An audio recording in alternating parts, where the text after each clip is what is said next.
Le 4 mars 1946, la paisible ville rurale brésilienne d'Araçariguama était pratiquement déserte. Ses habitants, portant des provisions pour quelques jours, s'étaient dirigés vers le sud, vers la métropole la plus proche, pour participer aux festivités du carnaval de cette année. Le carnaval est une occasion pour les gens de se débrider et de savourer de délicieuses friandises, juste avant que beaucoup n'entrent dans une période de jeûne religieux. Parmi les quelques personnes qui ont choisi de ne pas participer aux festivités du carnaval, il y avait un homme de 44 ans nommé João Preste Filho. João était un agriculteur et père de 5 enfants. C'était un homme de peu de mots et il n'avait pas d'affinité avec des événements comme le carnaval. L'agitation et le bruit de la fête le rendaient agité, et il avait une aversion particulière pour la danse, qui était une caractéristique proéminente de ces célébrations. Au lieu de cela, João préférait passer son temps libre en contact avec la nature. Ainsi, lorsque ses amis et sa famille sont partis pour le carnaval, João a fait de même, mais dans une direction différente. Lui et son meilleur ami ont chargé leur cheval et leur chariot et ont suivi les routes de terre, traversant la forêt jusqu'à la rivière Tietê, où ils ont passé la journée à pêcher des silures. Pendant que son ami était sur les rochers en train de lancer sa ligne, João écoutait le chant des oiseaux et observait les perroquets voler. C'était une belle journée ensoleillée, parfaite pour João. Cependant, à mesure que le coucher du soleil approchait, João et son ami savaient que, bien que la forêt tropicale soit belle pendant la journée, elle se transformait la nuit. Quand la nuit tombait, la jungle environnante pouvait devenir un endroit menaçant, avec les créatures nocturnes émergeant de leur cachette. Sachant cela, João et son ami ont décidé qu'il était temps de partir. Ils ont emballé les poissons qu'ils avaient pêchés et sont retournés à la charrette, prêts pour le voyage de retour à Araçariguama. En arrivant à un carrefour sur la route, l'ami de João est descendu de la charrette et a continué à pied, car sa maison était en dehors de la ville. João, toujours dans la charrette avec son cheval, a dit au revoir à son ami et a continué son chemin. À ce moment-là, le soleil s'était complètement couché et l'obscurité enveloppait tout. En 1946, Araçariguama était un endroit pittoresque, mais loin d'être moderne. Il n'y avait pas d'eau courante, d'électricité, d'égouts, de routes pavées, d'accès aux routes principales et personne ne possédait de téléphone. C'était comme une petite enclave de civilisation avec environ 100 habitants. Au centre de la ville, il y avait une église entourée de quelques petites cabanes. João et sa famille vivaient dans l'une de ces cabanes. João aimait faire des promenades ou des voyages sur ce tronçon spécifique de chemin de terre, surtout la nuit. Il aimait regarder les étoiles, écouter les sons des animaux de la forêt qu'il ne pouvait pas voir.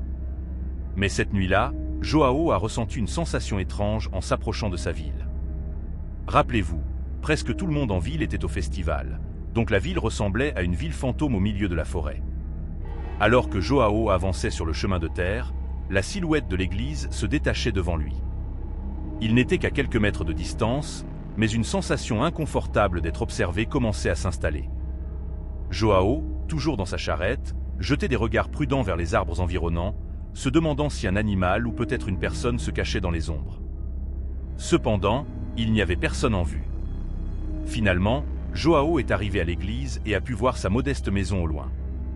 Il a remarqué que sa femme, qui était allée au festival, avait laissé une des fenêtres entr'ouvertes pour qu'il puisse rentrer chez lui après sa journée de pêche, car elle avait fermé les portes en partant. À ce moment-là, João essayait de rester calme et maître de lui-même, malgré le stress de se sentir observé. Mais en voyant la fenêtre et en réalisant à quel point il était proche de chez lui, il a incité le cheval à courir le reste du chemin jusqu'à sa maison. Il voulait juste sortir des rues. Finalement, João est arrivé chez lui, est entré par la fenêtre, l'a fermé derrière lui et espérait ressentir un soulagement total d'être maintenant derrière des portes et des fenêtres verrouillées et fermées. Il était en sécurité, ou du moins c'est ce qu'il pensait. Mais même à l'intérieur de sa maison, il avait encore le sentiment qu'il y avait quelqu'un ou quelque chose autour de lui qui l'observait. João, comme beaucoup d'autres habitants du village, était assez superstitieux. Il y avait une vieille mine abandonnée près de la ville et João et ses amis ont grandi en écoutant des histoires sur un monstre qui vivait dans la mine et sortait la nuit pour errer dans la forêt. Les anciens du village parlaient d'un ancien serpent appelé Boitata qui sortait la nuit et apparaissait dans une explosion de feu. João, seul chez lui alors que tout le monde était au festival, a commencé à penser à la vieille mine et aux légendes des esprits et des monstres qui erraient dans la forêt.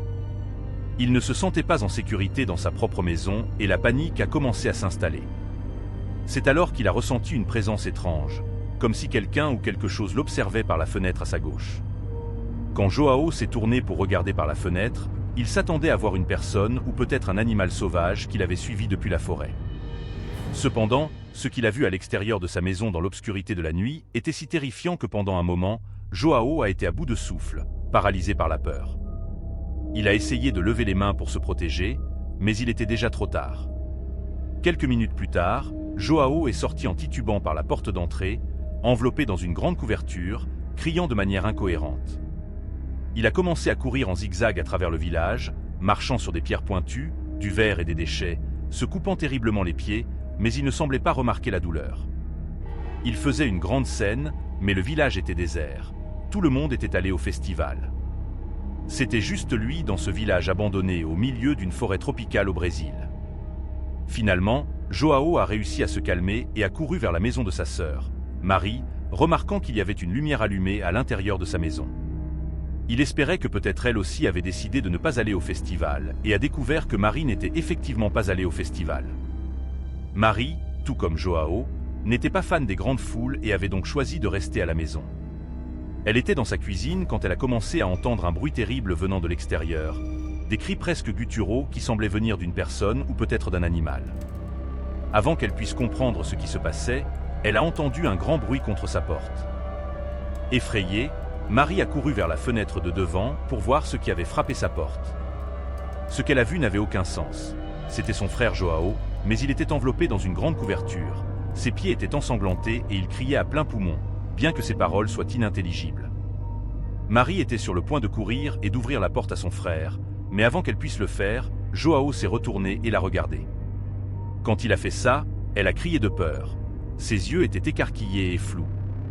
Elle pensait en elle-même, « Ce ne peut pas être mon frère, qu'est-ce qui lui est arrivé ?» Mais malgré sa peur, elle a décidé d'ouvrir la porte.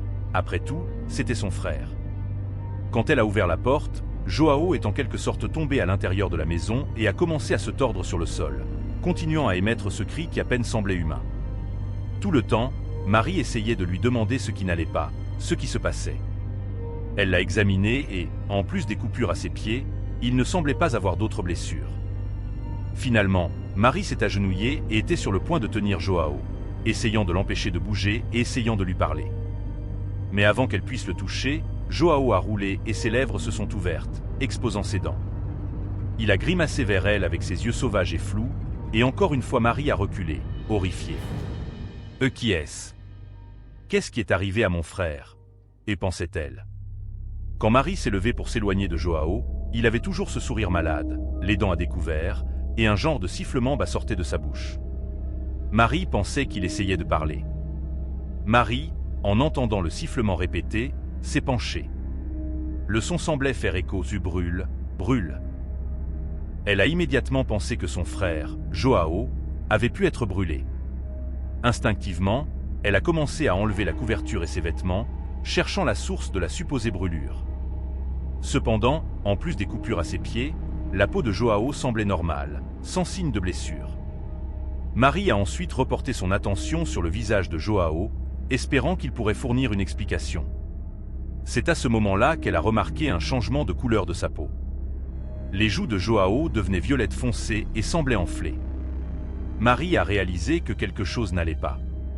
Elle ne comprenait pas ce qui se passait et a décidé de chercher de l'aide. Joao, avec une expression de douleur sur le visage et des joues violettes, continuait à regarder Marie alors qu'elle s'éloignait. Marie a couru hors de la maison et s'est dirigée vers l'autre côté de la ville. Elle savait que pendant le festival, seuls 2 hommes restaient à la maison, le shérif et le médecin de la ville, Arazi Gumiji. Ils vivaient ensemble de l'autre côté de la ville. En arrivant chez eux, Marie a commencé à frapper à la porte et à crier à l'aide. Les 2 hommes sont sortis rapidement. Marie a essayé d'expliquer la situation de son frère, mais les mots lui manquaient.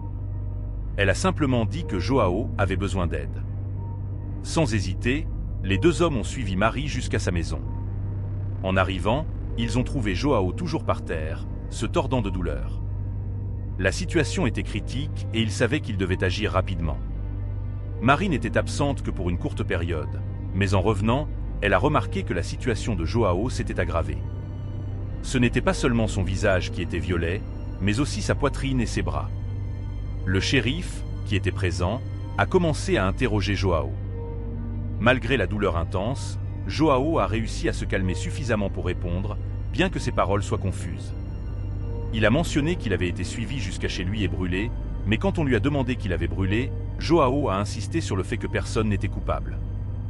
Le shérif a décidé d'enquêter sur la maison de Joao à la recherche d'indices sur ce qui aurait pu causer les brûlures. Cependant, en arrivant, il a trouvé la maison en parfait état, sans signe de brûlure ou d'autres preuves qui pourraient expliquer ce qui est arrivé à Joao. Quand le shérif est revenu à la maison de Marie, près d'1 heure s'était écoulée depuis que Joao s'était blessé pour la première fois. L'état de Joao se détériorait rapidement. Sa peau, maintenant d'un violet très foncé, commençait à former des cloques et à éclater. Sur une zone du bras de Joao, la peau avait tellement cloqué que, lorsqu'elle a éclaté, l'os est devenu visible. L'apparence de Joao était effrayante, presque comme s'il avait été cuit dans de l'eau bouillante. Sa chair semblait se détacher de l'os, comme cela se produit lorsque la viande est cuite jusqu'à ce qu'elle soit si tendre qu'elle se détache de l'os. C'était une vue terrible et inquiétante. Lorsque la peau de Joao a commencé à ressembler à de la viande cuite, Arazi, le médecin de la ville, a réalisé l'urgence de la situation.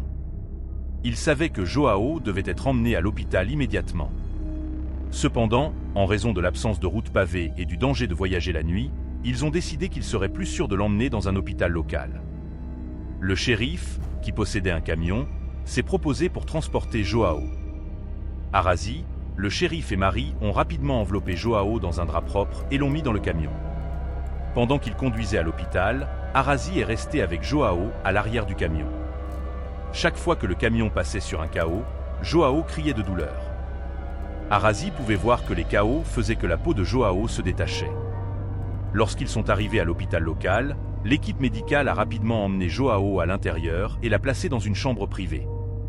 Ils étaient perplexes face à l'état de Joao, car ses blessures étaient différentes de tout ce qu'ils avaient déjà vu. Ne sachant pas comment traiter Joao, ils ont supposé qu'il ne survivrait pas. La première chose qu'ils ont faite a été d'administrer des analgésiques pour soulager sa douleur. Bien que les analgésiques n'aient pas empêché la décomposition du corps de Joao, ils lui ont au moins permis de cesser de ressentir la douleur intense. Joao a finalement réussi à se détendre dans son lit, malgré son apparence horrible. De grands morceaux de sa chair manquaient, exposant des parties de son squelette. Après que l'équipe médicale a réussi à stabiliser Joao autant que possible, Arazi s'est assis à côté de lui et a commencé à poser des questions. Pour la première fois, Joao a réussi à répondre avec une certaine clarté, grâce à la forte dose d'analgésique qu'il prenait. Arazi, le médecin de la ville, a commencé à interroger Joao sur les événements qui ont conduit à son état actuel. Joao a expliqué que tout avait commencé lorsqu'il rentrait chez lui après une partie de pêche. Il avait l'impression d'être observé, une sensation qui ne faisait que s'intensifier à mesure qu'il se rapprochait de chez lui. Pris de panique, il a couru chez lui et a fermé la fenêtre derrière lui, espérant que la sensation d'inconfort disparaîtrait. Cependant, cela ne s'est pas produit. À un moment donné, Joao a senti que la présence qu'il observait était à l'extérieur de la fenêtre qui donnait sur la cour. En se retournant pour regarder, il a vu une figure sombre flottant au-dessus du sol, le regardant directement. Avant que Joao puisse réagir, la figure a lancé un faisceau de lumière brillante dans sa direction, le frappant à la poitrine et au visage. Immédiatement, Joao a été aveuglé et confus par la lumière intense. Il a ressenti une sensation de brûlure si forte qu'il croyait être en feu. Dans un acte instinctif, il a attrapé une couverture et s'est enroulé dedans, essayant d'éteindre un feu qui n'existait pas.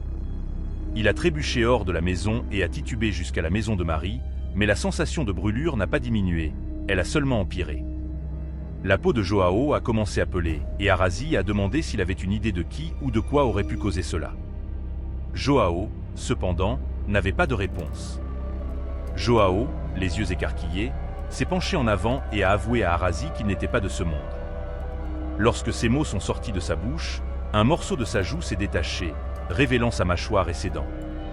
Pendant que cela se produisait, Joao a demandé de l'eau à l'une des infirmières présentes. Arazi, pour sa part, était assis là, écoutant l'histoire pendant que Joao, tout meurtri et sous analgésique, prenait l'eau et buvait. Arazi observait l'eau couler du trou, maintenant présent sur le côté du visage de Joao. Environ 4 heures plus tard, João succomberait à ses blessures. Il n'y a jamais eu d'explication officielle sur ce qui est réellement arrivé à João. Les médecins ont simplement noté un arrêt cardiaque et des brûlures généralisées sur le certificat de décès, car ils n'avaient vraiment aucune idée de comment classer l'état de João. La famille croyait que Tata, l'ancien serpent qui vivait dans la forêt et apparaissait la nuit dans une boule de feu, était responsable de ce qui était arrivé à João. D'autres personnes dans la ville ont spéculé que ce pouvaient être les monstres ou démons de la vieille mine abandonnée qui étaient sortis et avaient attaqué João en dehors de la ville. Les gens ont théorisé que João avait dû être exposé à une dose très élevée de radiation. Cette théorie a amené les gens à croire que peut-être João avait été victime d'une arme secrète que le gouvernement testait. Cependant, créer un faisceau de radiation si concentré qu'il n'affecterait que João serait beaucoup plus technologiquement avancé que tout ce qui était disponible à l'époque dans le monde. La question de savoir pourquoi un gouvernement attaquerait un fermier brésilien avec une arme aussi puissante reste sans réponse. Cependant, João n'a pas été la seule victime de tels incidents mystérieux au Brésil pendant les années 1970. 30 ans après la mort de João, des rapports ont émergé de plusieurs personnes dans une ville du nord du Brésil qui prétendaient avoir vu des lumières intenses tomber du ciel. Ces personnes ont commencé à présenter des symptômes étranges, comme une peau violette et une desquamation de la peau, qui ont finalement conduit à la mort. En raison du grand nombre de morts étranges qui ressemblaient à celles de João, une nouvelle théorie a gagné en force au fil des ans pour expliquer ce qui est arrivé à João et à ces personnes. La théorie suggère qu'ils ont été attaqués par un ovni. Lorsque Joël a regardé par la fenêtre et a vu une figure sombre flottant au-dessus du sol, on pense que c'était un ovni. La lumière qu'il a vue était une arme que l'ovni tirait, un rayon de radiation qui l'a frappé et l'a tué, ainsi que les autres au Brésil. Les militaires ont enquêté sur cette théorie en 1977 et 1978 dans une opération connue sous le nom d'opération Disco, en référence aux soucoupes volantes. Officiellement, ils ont déclaré qu'ils n'avaient trouvé aucune preuve que les ovnis étaient d'une manière ou d'une autre impliqués dans ce qui est arrivé à João ou à ces autres personnes. Cependant, beaucoup de gens restent sceptiques quant à savoir si nous comprenons vraiment la vérité. Peut-être qu'un jour, la véritable cause de ces incidents mystérieux sera révélée, apportant une forme de clôture aux familles touchées et à la communauté en général. Jusque-là, le mystère de João et des autres victimes reste non résolu, un sombre rappel de notre quête continue de compréhension dans un monde plein d'incertitudes.